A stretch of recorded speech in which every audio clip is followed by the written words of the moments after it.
Hi everyone, welcome back. This is week 16 of my social isolation Get Ready With Me's. This week I gave you guys a choice between the Urban Decay Alice Through the Looking Glass palette or the Kat Von D Metal Matte palette. And 60% chose the Alice Through the Looking Glass palette, so that's what I'm going to be using today.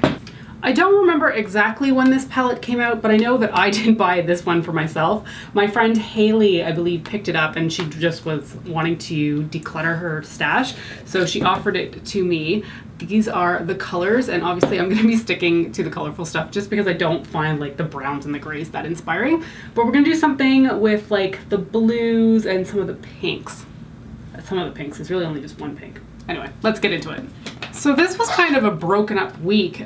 We had Canada Day on July 1st, which was Wednesday. So we had Wednesday off work, which just ended up feeling really strange. So I worked Monday, Tuesday, and then had Wednesday off, and then went back to work on Thursday, Friday. It felt like a really disjointed week. Didn't do a darn thing for Canada Day. Usually we try to see some sort of fireworks or do a barbecue. But I think I mentioned this last week, I'm just not into doing anything normal. Just because it doesn't feel right. It feels wrong to do that now. But I don't even know if fireworks are even happening in the city. I never heard or saw a single one go off. And I live downtown, and generally I can hear or see something happening, like on the outskirts. But there was nothing this time. Okay, so starting off with this look, I'm gonna take Cake and put that through the crease. Just using a fluffy brush. One thing that I found out, I think it was just yesterday, is that they're reopening the gym in my building. Now, I live in a condo and we have a fairly terrible gym. I've only been to it twice because it's just like dank and like the equipment is not that good. However, I haven't been able to go to a real gym in a long time. So the fact that it's open and at least there are dumbbells in there, I think it opens tomorrow, has me very excited. I'm like bordering on extremely relieved here because I've just felt like a freaking sloth, and it's my own fault because I'm not being as active and I'm eating more and drinking more than I ever was before. But the fact that the gym is opening is giving me so much relief that I can go back to at least lifting some sort of heavy things. There are no Olympic bars, there's no squat racks, there's definitely no deadlift platform, there's nothing like that. But the dumbbells I think at least go up to like, I'm hoping 80 pounds, so that's something. So I'm gonna check that out tomorrow. I'm sure I'm gonna be in a lot of pain because I haven't lifted anything in, what's it been now, 4 months? So it's definitely gonna be an adjustment getting back into it, but I'm so excited. I'm so excited. I've been trying to keep up my running, but it's so hot in Toronto now. It's like regularly 30 to 35 degrees Celsius constantly. Well, midday and definitely into the evenings too. And it is so hard for me to run in that kind of heat. I've been trying, but it's a miserable experience. Okay, got the pink in place. I'm next gonna go in with Heads Will Roll on a flat brush. And I'm gonna put that on the inner third of the eye. I know we've all been saying that you need to be kind to yourself right now because this is such a weird situation and there's no point like beating yourself up for having weird habits now, like not sleeping that great or eating more than normal or drinking more than normal. But I'm kind of at the point where it's like, yeah, we shouldn't be hard on ourselves, but at the same point, we should also be kind to ourselves and not treat ourselves like we should just eat and drink no matter what, whenever we want. So I'm kind of on this weird like precipice, I guess you could say, where yeah, I don't think I should be unfairly treating my body by getting angry that I'm gaining weight, which is annoying me. But on the other hand, I'm like, yeah, but I'm not treating myself very well. I'm not treating my body very nicely because I'm in this weird quarantine and trying to like, you know, make myself feel better by having an extra snack or 3 throughout the day. So yeah, it's this weird thing where I don't want to like get mad at myself for indulging way more often than normal, but at the same point I'm like, but you're not treating yourself very good because you're doing that. So yeah. Anyway, not sure if that really made any sense. It's just some thoughts I've had revolving in my head lately. Okay, next I'm going to take Metamorphosis. This color is stunning. It's so hard to capture on camera. It just looks like a periwinkle, but there's this lovely teal shift to it. I'm gonna take that and put that on the middle of the lid. And another side note, because it's been so hot outside lately, even though we have central air conditioning, this studio room that I'm in gets so freaking warm. I'm like sweating profusely all the time. And some of my friends in WoW were kind of making fun of me. And I was like, you know, what is the actual temperature in here? So last night I pulled out this like mini thermometer from like Mountain Equipment Co-op that's been attached to like my backpack for years now. I brought it in here, let the temperature go up, and then discovered that it's 28 degrees Celsius in here, which I believe is 80 degrees Fahrenheit. I couldn't believe it. I was like, okay, I'm not just going like nutty. Like, it is obnoxiously hot in here. I don't think it's that hot right now, but like with 2 computers and 2 humans generally in this room, because my husband and I both use this as a studio, it gets extremely warm. Okay, so now I'm going to deepen up the outer corner with Bandersnatch over here. This one's a matte. All the other colors have been fairly shimmery, including the crease color, but it kind of comes across a little bit more as a satin, which is nice. Just tapping that into place, and then I tap it through my crease to blend it with the other lid shades. I don't think I've ever tried to blend a dark navy blue into a pink. And I'm having a little bit of trouble here. Definitely requiring a little bit more blending than I'm used to. I think it's coming out. It's starting to look purple, I guess, but could just be these shadows. The palette is a little bit old. I say that, but I have so many palettes that are so ancient, and they perform just fine. For my brow bone highlight shade, I'm going to take Looking Glass.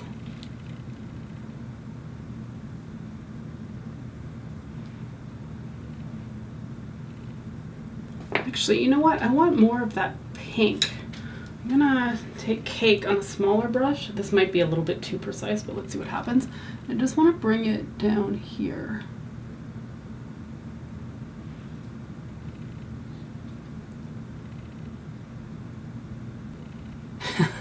Yeah, it's definitely darker than up there. Let's see if I can correct this.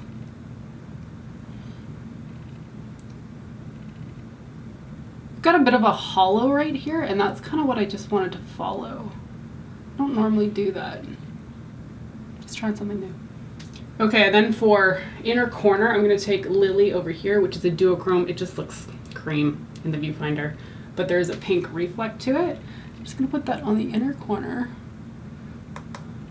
and drag it up into the pink. All right, last step before I move on to the face, winged liner with my beloved Physicians Formula Eye Booster. Okay, moving on to the face. I'm keeping it fairly boring lately with foundation. I just don't feel like I've got that many different brands on hand, and not that many that even match my skin right now. So I'm gonna be mixing 2 Revlon Color Stay foundations just for, I don't know, make sure it sort of matches. I think the one I'm primarily going to be using is Revlon Color Stay Liquid in the shade 200 Nude, and then if I need to, I'll add in some 150 Buff. So one thing they just announced in Toronto is the fact that starting, is it tomorrow? I think it's the 7th, which is, wait, when you're seeing this, it will be the 7th. They're going to start enforcing people wearing masks in indoor public spaces, so like grocery stores, I guess the liquor store, like where else do I even go lately? In those places, just in order to protect everybody. And I'm actually quite surprised. I'm pleased by it. I'm just surprised that they actually went ahead with it, because I thought, I don't know, I guess I thought people would fight against it too much, and I'm sure people will. But I'm impressed that they're taking this stance, especially since things have moved into like, what are we in, phase 2 or whatever, where things are starting to open up a little bit. But maybe that's why they're doing it now. I have to admit, I haven't been somebody who's been wearing a mask. Mostly because my trips have been very minimal, although I realize that going to the grocery store, you come in much closer contact with other people. But I wore a mask to go grocery shopping on Thursday. Just better start getting in the habit of it, right? And anybody who's complaining that it's hard to breathe in those things is out of their freaking minds. Yes, it's sweaty. Yes, it's uncomfortable. But I'm not struggling to breathe. There's been so many videos on like Twitter and I think Instagram where it's like showing people with like, I don't know, there's something that can measure like air quality and air intake. And they're showing the difference between just regular breathing and breathing with the mask, and it's identical. So I'm just laughing at all of these people that say that it's an actual struggle breathing through these things, because they're just babies about it. They're just being absolutely ridiculous. And I think I saw this, well, what was it? It must have been some sort of protest in the US where people were protesting the fact that they had to wear masks. And I think their line was, "My body, my choice." Does this sound familiar at all? Do they feel the same way about pro-choice? I don't think so. So yeah, that was just kind of, really, you're gonna protest the fact over you have to wear a mask, but you know, women can't have abortions if they need to or want to. Okay. Anyway, that quickly turned into a heavy topic. But yeah, the mask is, of course, it's uncomfortable to wear. I'm not used to wearing one, but think of all the doctors and, you know, whatnot who wear them constantly throughout their workday. They're not suffering, and they're doing it to protect people. For bronzer, I'm going to be using this Too Faced Unicorn Tears bronzer. It's so freaking cute. It can be quite dark on me though, so I'm gonna try a different brush with this. This is a massive Real Techniques powder brush. I generally do bronzer with a little bit more of a condensed brush, but I wanna see if I can just diffuse it a little bit more. So I'm gonna use this massive one. Sometimes I wonder if my brush choice for bronzer is just not good, because it kind of localizes the product a little bit too much. Well, like I saw with the Milk makeup thing the other week, where if I used a different brush, it looked so much better. But see, yeah, look how dark that can get. I also kind of like this one too, because it's got a lot of cool tonedness with the bluish purple unicorn in the middle too. So you can kind of see, actually, it's a little bit sparkly. There's definitely some little like iridescent shimmers in it. Oh geez, the one thing I haven't talked about. The Tati new video drama. I don't want to get too much into it. It's not really my place, but obviously I have some thoughts on it. Out of all of this, yes, Tati has done some wrong things and obviously got swayed by the wrong people. But I just can't believe the number of people out there that still support Jeffree Star. That no matter all the things that have come out about him, even in recent years, not just stuff from like 10 years ago, there is evidence of current racism from him, and the fact that people will defend him to the bottom of the earth is just ridiculous. There's always some new story about him being a bully or him being racist, and it's just like, what? Why are people out there still supporting this monster of a human? And maybe that sounds horrible, but I've just found his behavior to be completely reprehensible over the years, and yet he's making oodles of cash. People are still buying all of his products and still defending him. And I don't get it. I do not get it. But yeah, anyway, the Tati video was eye-opening. We got more details. I'm sure there's a ton of details still missing. But yeah, that was, it felt good to get that video, I think, just to get a little bit more context on what had actually happened. And we will never have the full context of everything. But yeah, it just sucks so bad that everybody at the top of the beauty world just always seems embroiled in all of this stuff. Like, it's so dramatic all the time, and it just sucks that these are the people that are at the top. Like, is there anybody at the top, like the true top, like millions and millions of subscribers, that is not problematic? Because it doesn't feel like that exists, really. Anyway, I've talked about that enough. It was just an eye-opening video. I think it's worth watching if you're interested, especially if you have the context of what happened last May. But yeah, anyway, I'll move on now. For blush, I'm going to keep it fairly neutral with this pink. This is the Milani powder blush in Tea Rose. I still love these things, and I can't believe how much product is in these. The 17 grams. A bronzer is barely even 10 grams generally. You will never finish one of these up. Actually, you know what I'd love to see? I'd love to see an actual pan version of this. That would be wild. Okay, for highlighter, I'm gonna dip into my Anastasia Beverly Hills Moonchild palette. Oh yeah, that's another problematic brand now, isn't it? There's ABH drama about the fact of them not paying creators on for prices that they had previously agreed upon. It feels like every brand, the more you learn about them, the more that there's just like inherent problems to everything. Anyway, this is obviously not a recent purchase, but I'm going to use it because I do quite like it. I'm going to take Blue Ice, just trying to match a little bit with the blue colors up here, and put that on. I don't tend to love colorful highlighters during the summer because my skin looks, as it goes a little bit more bronze, I think the colors just don't look as good, but I'm going to give it a shot here anyway because I'm not too tanned right now. Yeah, on myself, I just don't love like icy, colorful highlighters when I've got a proper summer tan. So I usually only use these kinds of palettes during the cooler months, but I think this is okay-ish right now. Okay, for the lower lash line, I wasn't really sure what I want to do, but I think I want to put this sort of green on the lower waterline, but I want to contrast it with another color. So I'm going to take Gone Mad, which is a purple, and I'm just going to put that all along my lower lash line. Ooh, that's not coming off that strongly. I was worried about it being too deep, but I'm not getting much color payoff here.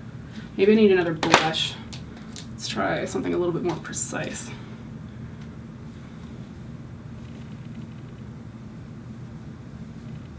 I might have goofed with that. Now that's just looking a little bit dirty and sooty. I do not think that was a good choice. How am I gonna fix this? Okay, first I'm gonna diffuse this out a little bit more,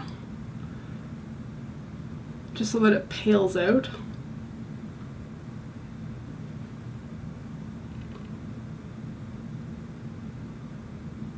And then on a small brush, I'm gonna go back in with Bandersnatch and put that right next to my lash line. Just want to pull more blue in because I think the purple's kind of not looking so hot. Okay, I think that's a little bit better. At least it matches a little bit more with the top part of my eyes.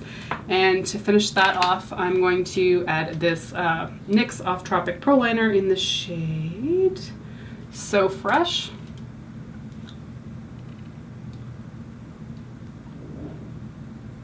Okay, that came together a lot better. I was getting really concerned with the purple in the lower lash line because it was not looking so good. Okay, I'm going to add some mascara using the Hourglass Caution mascara, and then I'm going to follow it up with some false lashes, which are the Social Eyes Lush lashes. I think those lashes are on their last legs because they're starting to pop a little bit on the inner corner, which means that they're not really holding their shape anymore. Okay, so finishing off with lips, I want to keep it fairly consistent with pink tones with the cheeks and then the crease color. So I'm going to be using this Too Faced Peach Kiss lipstick in the shade Bridezilla. Just a fairly neutral pink, I think.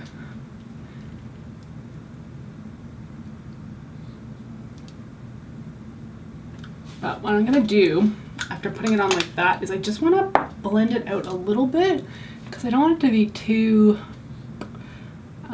sharp around the edges. I'm doing this thinking that I was done. I completely forgot to do my brows. Ugh, irritating.